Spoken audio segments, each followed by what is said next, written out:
everybody, and welcome back to my life in Taiwan. As I'm sure many of you already know, my name is Alan, but for those of you new to the channel, welcome, welcome, welcome.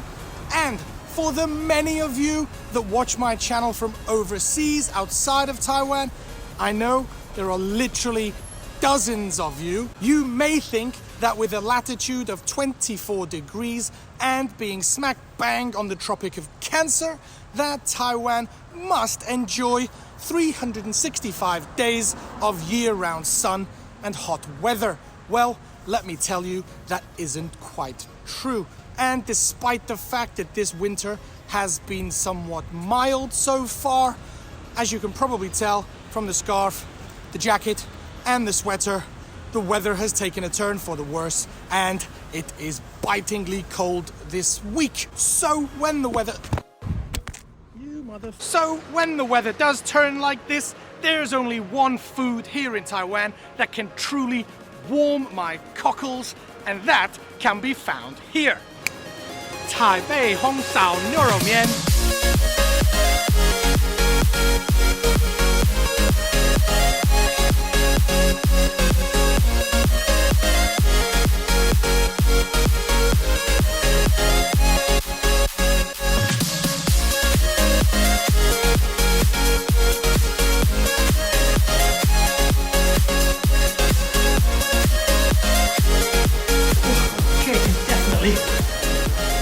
Lose the scarf now, a bit warmer inside here.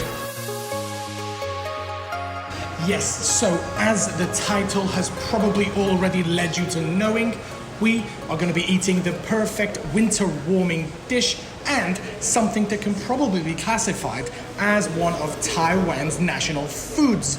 Also known as beef noodles in Chinese, we call it 牛肉面. And there is actually quite a lot that can be learned about this national dish, because as with a lot of foods that are made here in Taiwan, which city you eat it in, which restaurant you choose, your budget, how much you want to spend, can seriously affect the different dish with which you're served. But first of all, let me go order mine, and then I'll take you through what is probably one of my favorite foods here in Taiwan.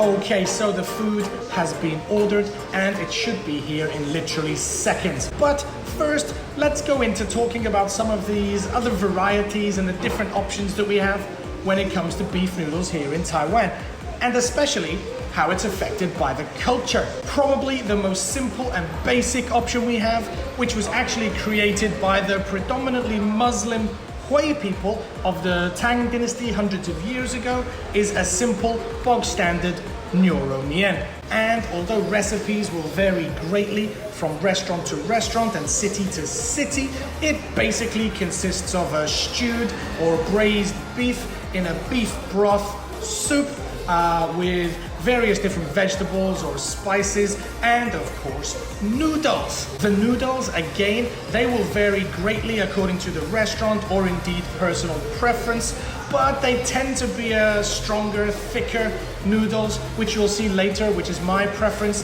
as the stronger, thicker noodles, they tend to soak up that yummy, flavorsome beef broth way more than the thinner angel hair or glass noodles, which are better for certain other Taiwanese foods. But all we have to do now is wait for it to be served and we can start eating.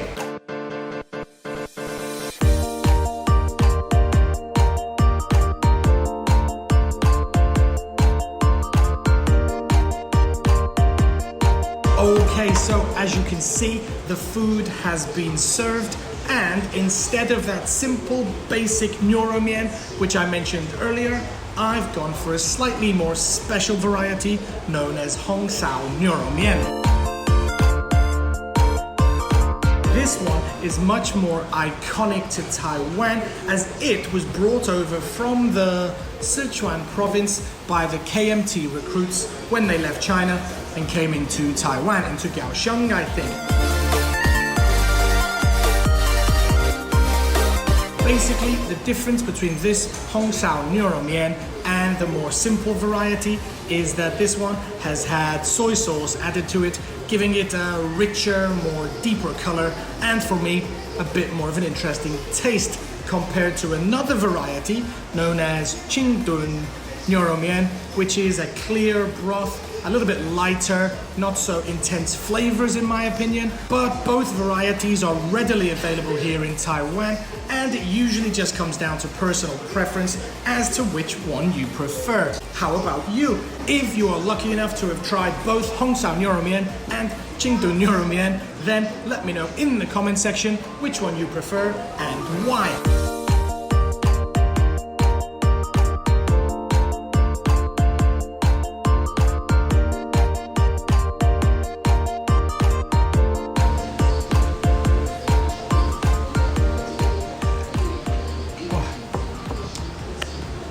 Oh my goodness, this is perfect.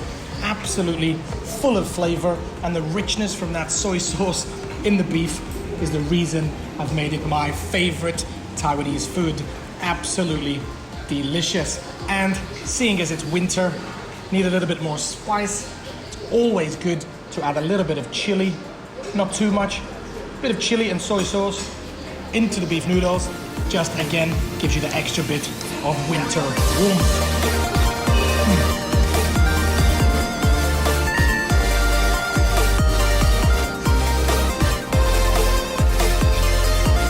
Just take a look at these noodles that I've ordered.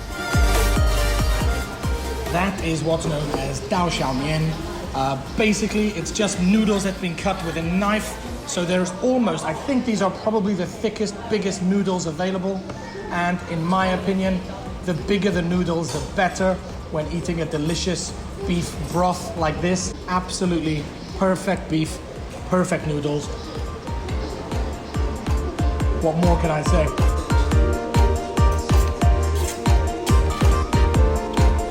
Now, one other variation of this dish that I want to talk to you about is what's known as Nyoro Tangmian, which directly translates as beef soup noodles. But it's actually void of any beef itself. Still gives you that same winter warm feeling, but is considered the much cheaper option. Some other restaurants that you go to, maybe some higher upper class restaurants, if you order Nyoro Tang in those restaurants, then you will just get beef in soup with no noodles. But that, of course, is much more expensive. And talking of more expensive variations of this dish, it reminds me of a story from my first day here in Taiwan, when my boss and the receptionist from my new school, they took me for beef noodles at what I think is a pretty famous restaurant out in Dongshi, where I used to work. And the funny thing was, they ordered this, I think it's called Banjin Banro, Banjin Banro, which is actually made from meat and the tendons of the muscles. Now, tendons are not something that we usually eat in England when we eat beef, but here in Taiwan, it's pretty much considered an expensive luxury or delicacy. And I just left the most expensive part, these tendons, which actually to me just looked like fat, and I thought it was really poor quality meat, but in fact, as I say, it was the most expensive part of the meal. Oh, and one other thing from that day, from that first beef noodles I had on my first day, as I said, it was out in the countryside in Dongshi, where they don't tend to get many foreigners, and I was struggling with the old chopstick skills. So, cut to the owner of the restaurant running outside, running next door, running a few shops away, different restaurants, seeing if anybody had a fork. I waited about 5 minutes, and lo and behold, in she walks with some random fork that she'd procured from another store down the street, and I enjoyed my noodles using a fork, being a very ignorant foreigner on my first day. Luckily, my chopstick skills have improved, so no need for forks here in Taichung.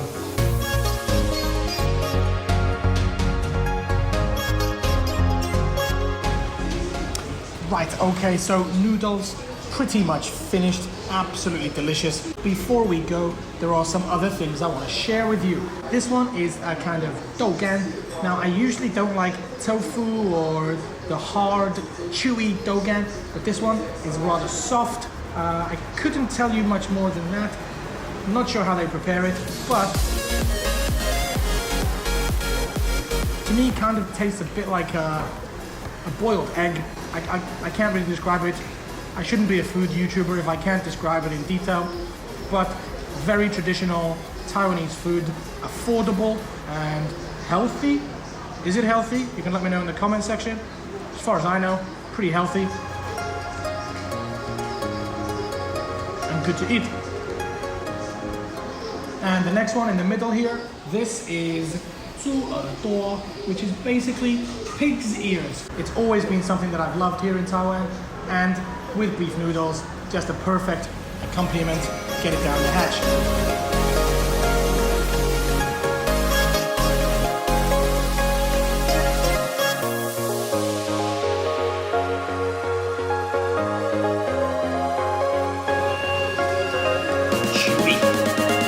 Anyway, on to the final little snack, xiao tai.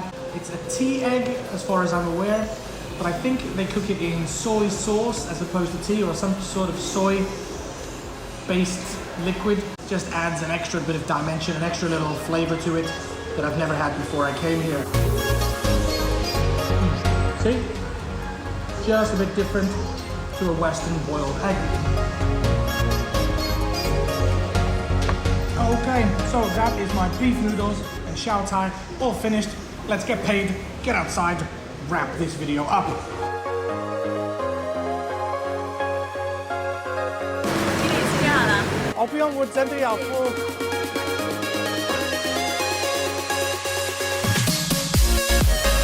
Okay, so lunch finished, and you're not gonna believe it, but I came to pay, and as you could probably see in the edit of the video, they're not gonna let me pay.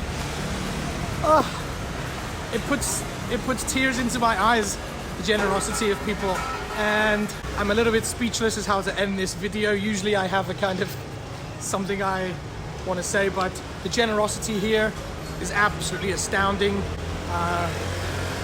Maybe a bunch of flowers or chocolates is in order, but yes.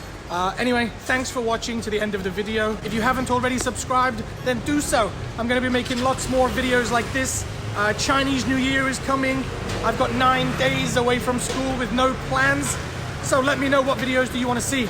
As for now, and as always, I'll see you next time in my life in Taiwan. Peace.